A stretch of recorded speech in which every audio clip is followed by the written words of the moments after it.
Hi, I'm Kelly Spolsky. I'm with ThunderBayLive.com, and I'm sitting here with Mike Ranta. And welcome, Mike. Why are we here today? Well, I'm here to promote my trip. I'm going for the Guinness Book of World Records for the longest solo canoe paddle. Awesome. Yeah, I'm from Atikokan. I left April 1st from Vancouver, Wow. and I'm heading all the way to Cape Breton Islands. That's a paddle. Yes, it's been a phenomenal journey so far.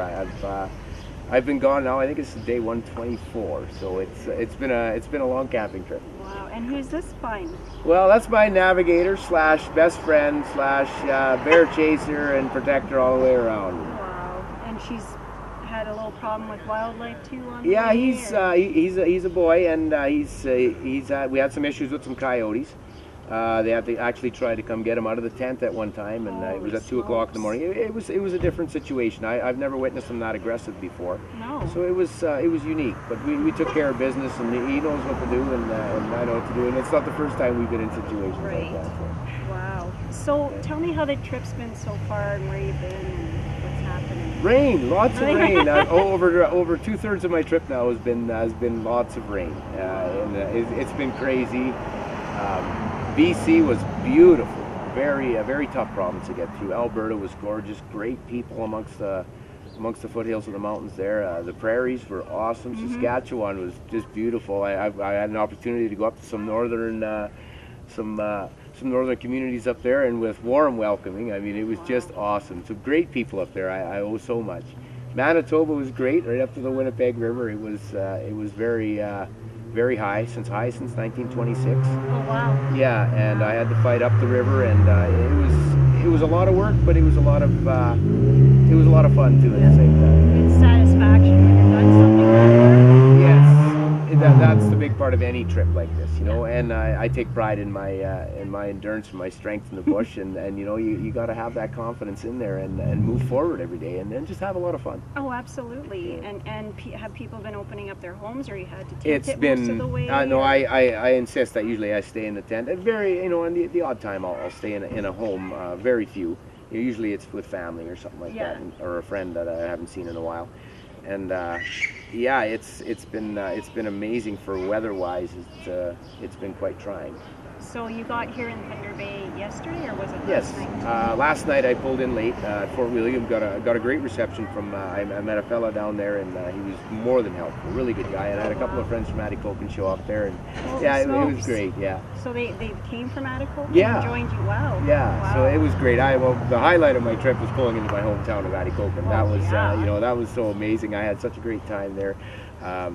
You know, the mayor was out. I had all my friends and family, and Really? yeah, it was awesome. really cool. Yeah.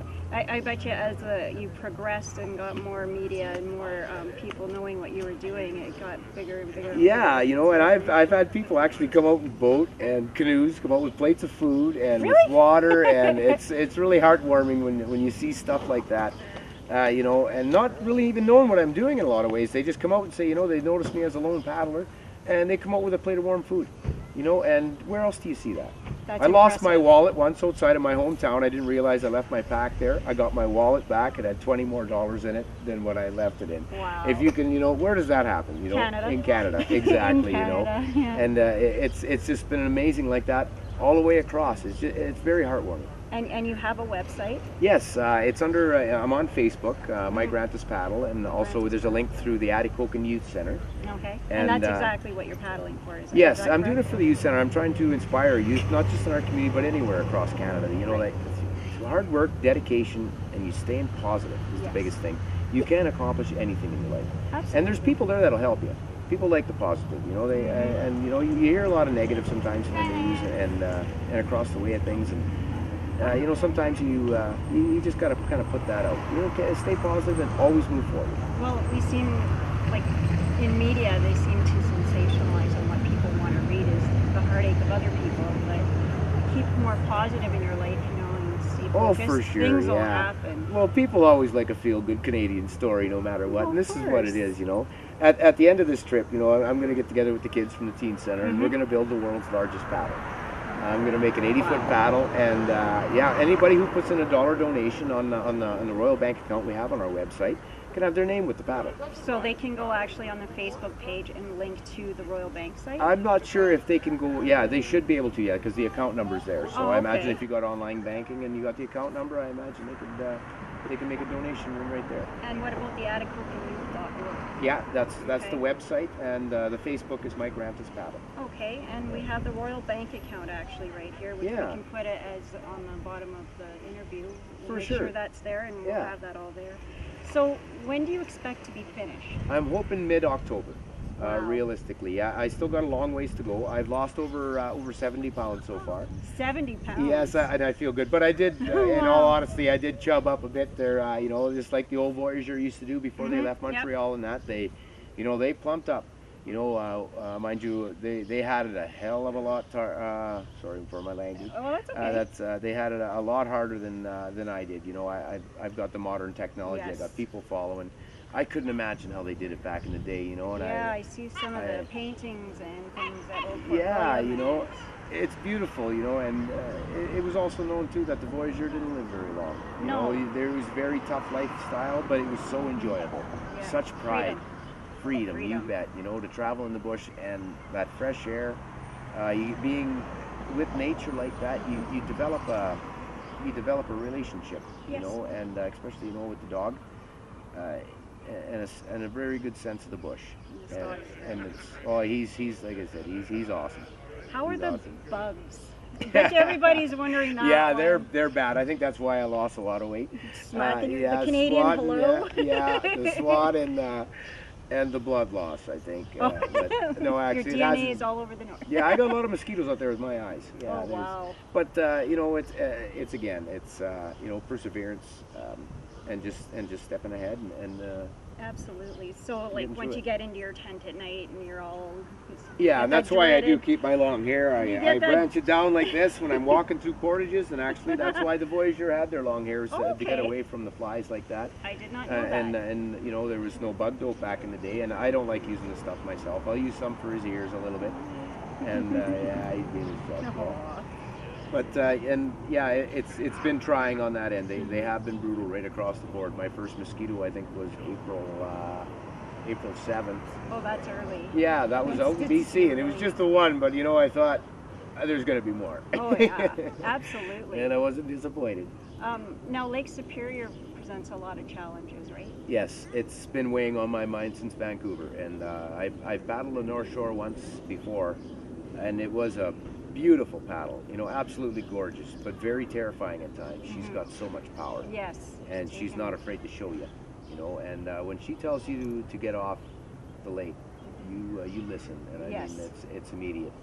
Yeah, it's very challenging. Jeez, like I'm looking forward to hearing your progress. I'm going to watch your Facebook posts, and I want to see where you're going to be at. So there's going to be a world record set, like you said earlier. Yeah, But now, what happens when you set a world record with that? Like, hey, you got the record, so do they give you a yes, you get a little, I get a little plaque and stuff like that. I don't think there's any monetary value. I think it's all just nothing but bragging rights. Yeah. And you know, and that's what it's for, really. You know, I'm not doing it for money. We are trying to raise funds for our youth center, of course. It's just a great way to get the word out there. Exactly. And to put a challenge out, you know, and say, hey, come on, somebody else try this too. You know, it's been a great journey. I think it's made me a better person. And and it's just an absolute beautiful way to see a beautiful country. Absolutely, I can't imagine seeing it from end to end like that. That's amazing. Yeah. So, did you dip your foot in the ocean, and then you're gonna dip your foot in the ocean? Oh yeah, well I dipped my paddle in there. That's for sure. Yeah. Okay, so I got the Meany paddle I got made from my friend Don Meany in Atikokan. With the XY company, and they build paddles. And oh wow! Yeah, okay. That's I got my paddle and my canoe from Atikokan. I've seen it on Facebook. And it's it's great to have my hometown behind me so much. It is. It it's sounds a real like they're really rooting for you. Yeah, they are. They are. Like and they know we could get her done. You know, absolutely. And to have that, I get such a positive vibe from my hometown. It does push me forward and it keeps me going. Wow. Okay, well, once again, Mike, I'd like to thank you for coming on Thunder Bay Alive, and it's been great meeting you and your up here. Well, thank you very much for the attention of it, you know, and that's what it all takes. Yes. Sometimes we just got to get that word out there and get people to know that, you know, we do got a feel-good Canadian trip out there. Absolutely. Come on and join me out in the canoe if you can. You know, I'll be on Lake Superior for a good month and a half, probably, going down through St. Marie. And, you know, more people that come out the merrier. I do run off of honks, warm wishes and smiles. Awesome. You know, and that's what I need out there, and just a little positive vibe. And, you know, if you can give to your youth center a little bit in your own community, do so. Absolutely. You know, sometimes all you got to do is nudge a kid in the right direction. You can make them do amazing things. That is true. Yeah. And, you know, like, kids need positive reinforcement. Of course, they need to see power and strength like you're showing. And that's perfect. I mean, maybe some kids can wrap their heads around the concept of paddling that far. You know, it doesn't always have to be paddling. No. You know, there's lots of sports out there, and there's lots of hobbies that you can get into. You know, always go forward, stay positive, and, you know, great things happen. Absolutely. Yeah. And good people will follow along. Yes, they will. Like you. Hey, you bet. There we go.